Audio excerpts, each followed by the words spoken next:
Hello friends, welcome and welcome back to info solution. आज हम जानने वाले हैं कि अगर आपकी पासबुक खो गई है, आप उसको री इशू कैसे करा सकते हैं। इसके लिए एक सिंपली आपको फॉर्म लगेगा जो आपको पोस्ट ऑफिस से मिल जाएगा। इस फॉर्म का नंबर है SP41। ये फॉर्म आपको पोस्ट ऑफिस के थ्रू मिल जाएगा।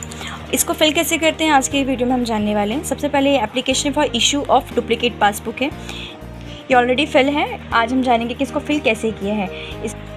फर्स्टली आप देख रहे होंगे यहाँ लिखा हुआ है अकाउंट नंबर एंड टाइप। यहाँ पे आपको अपना अकाउंट नंबर देना है। देन उसके बाद यहाँ पे टाइप लिखना है कि आपका सेविंग बैंक है या KVP है। इन केस कोई भी है आपका, यहाँ पर आपको ब्रैकेट में वो अकाउंट का टाइप डालना होगा। कोई भी स्कीम है आपकी तो वो यहाँ पे आपको पुट करनी होगी। देन उसके बाद है अकाउंट टाइप, माइनर है या अनसाउंड माइंडेड पर्सन या जॉइंट अकाउंट है आपका, जो भी है आप डाल दीजिए। जैसे मेरा भी सिंगल है, अगर आपका सिंगल या जॉइंट है आप जो भी है वो डाल सकते हैं यहाँ पर।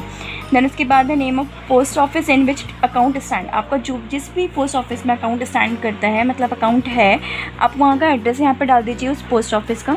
लाइक मेरा यहाँ पे पतपड़गंज का पोस्ट ऑफिस है, मैंने यहाँ पे वो एड्रेस डाल दिया है। देन उसके बाद है if account stand at BO। अगर ब्रांच ऑफिस में भी अगर आपका अकाउंट स्टैंड करता है तो वहाँ पर उसका भी नाम यहाँ पर डाल दीजिए। मेरे केस में अभी मेरा ब्रांच ऑफिस में कोई भी अकाउंट नहीं है, इसलिए मैंने इसको यहाँ पर नील किया हुआ है। अगर आपका है तो यहाँ पे आप उसको फिल कर सकते हैं। देन उसके बाद है यहाँ पे नेम ऑफ़ अकाउंट होल्डर। यहाँ पे आपको अकाउंट होल्डर का नाम लिखना है। देन है name of husband, father, mother या गार्जियन। आपके जो भी अकाउंट होल्डर का गार्जियन है या हस्बैंड है, फादर या मदर है, आप उसका नाम यहाँ पर लिख दीजिए। देन उसके बाद यहाँ आएगा address of account holder at the time of account opening. आपने जिस भी दिन अकाउंट ओपन कराया है वो यहाँ पर आपको वहाँ का एड्रेस लिखना है। आपका यहाँ एड्रेस प्रेजेंट एड्रेस नहीं होना चाहिए। एट द टाइम ऑफ आपने जब भी अकाउंट ओपन कराया था वो यहाँ पर एड्रेस आप डाल दीजिए। देन उसके बाद है present address of account holder. अब आपका जो अभी करंट एड्रेस है वो आप यहाँ पर डाल दीजिए। देन उसके बाद यहाँ पर लिखना है date of opening of account and office at which was original opened if different from column 3।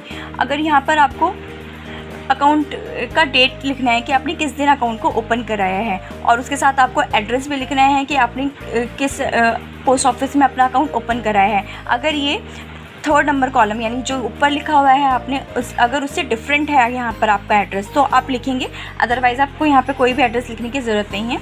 मेरे केस में सेम एड्रेस है इसलिए मैंने यहाँ पे दोबारा कोई एड्रेस नहीं लिखा है। देन उसके बाद यहाँ पर आएगा date and particular at the last transaction of account.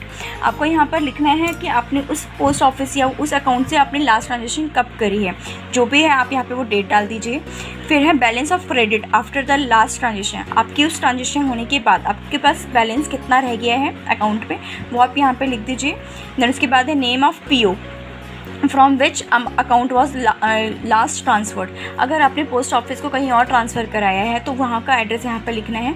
मेरे केस में मैंने कहीं पे भी इसको ट्रांसफ़र नहीं कराया है इसलिए मैंने इसको यहाँ पर नील छोड़ दिया है। देन उसके बाद है date and circumstances of loss of passbook and result to effort made by trace it out. यहाँ पर आपको डेट लिखना है जिस दिन आपकी पासबुक लॉस्ट हुई है, एंड उसके साथ यहाँ पर आपको सिचुएशन लिखनी होगी जिस सिचुएशन में आपकी पासबुक खोई है, यानी आपको रीज़न लिखना होगा यहाँ पर क्यों कि वो आपकी पासबुक कैसे खोई है वो यहाँ पर लिख दीजिए। देन उसके बाद है whether loss was reported at police and if so with what result. यहाँ पे आपको लिखना है, पहले ही मैंडेटरी था कि आपको पहले FIR आपको फाइल करनी होती थी इन केस अगर आपकी कोई भी पासबुक होती है, बट ये आज की डेट में मैंडेटरी नहीं है। अगर आपने कोई FIR बुक नहीं कराई है तो आप सिंपली इसको नो लिख दीजिए। इन केस अगर आपने कराई है तो आप यहाँ पे येस करके उसका स्टेटस लिख दीजिए कि उसका उस एप्लीकेशन का क्या स्टेटस है। देन उसके बाद रिमार्क इफ एनी, अगर आप उसके अलावा भी कुछ और लिखना चाहते हैं तो यहाँ पे आपको कॉलम मिल जाएगा, यहाँ पे वो बाकी चीज़ें लिख सकते हैं। उसके बाद यहाँ पे आपको 1st, 2nd, 3rd में आपसे टर्म्स एंड कंडीशंस के लिए कंफर्म करें कि आपने जो भी ऊपर इन्फॉर्मेशन दी है वो आपके नॉलेज में है, आपकी तरफ से बिल्कुल ठीक है, वेरीफाइड है, एंड आपको न्यू पासबुक जो है वो इशू कर दी जाए। देन उसके बाद यहाँ पर आपको प्रिस्क्राइब फीस लगे। देन उसके बाद यहाँ पे आप देखेंगे कि आपको चार्जेस पे करने होंगे जो 50 रुपीज़ प्लस GST है। इससे पहले ये चार्जेस 10 रुपये हुआ करते थे, अब आपको वो 50 रुपीज़ प्लस GST डिपॉजिट कराने के बाद आपको उसकी रिसीट लेनी होगी, एंड रिसीट का नंबर यहाँ पर आपको देना होगा, एंड ये डिपॉजिट आपने कब कराया है उसकी डेट यहाँ पर डालनी होगी। तो इस तरह उस रिसीट को भी आपको इसके साथ अटैच करना होगा, एंड यहाँ पर अपने साइन करके आपको जैसे इसको पोस्ट ऑफिस में डिपॉजिट करा देना है। पोस्ट ऑफिस में डिपॉजिट कराने के बाद वो आपको फर्दर आपसे आपके एप्लीकेशन पे फर्दर एक्शन लेंगे, एंड अगर उनको लगता है कि सब कुछ सूटेबल है या बिल्कुल ठीक है तो आपको वो न्यू पासबुक इशू कर देंगे। ये हाँ, तो इस तरह हम अपनी अगर हमारी कोई भी पासबुक खो गई है तो हम उसको रीइश्यू करा सकते हैं सिंपली इस फॉर्म से। ये फॉर्म आपको पोस्ट ऑफिस के थ्रू मिल ही जाएगा। ये वाला फॉर्म अगर आप चाहें तो इंटरनेट से भी डाउनलोड कर सकते हैं। और अगर फिर भी आपकी कोई भी डाउट या क्वेरी आप मुझे कमेंट कर सकते हैं, या आप मुझे मेरी इंस्टा आईडी पे भी फॉलो कर सकते हैं। मेरी इंस्टा आईडी का लिंक मेरे डिस्क्रिप्शन बॉक्स में दिया हुआ है। तो मिलते हैं हमारी नेक्स्ट वीडियो में। Thank you for watching.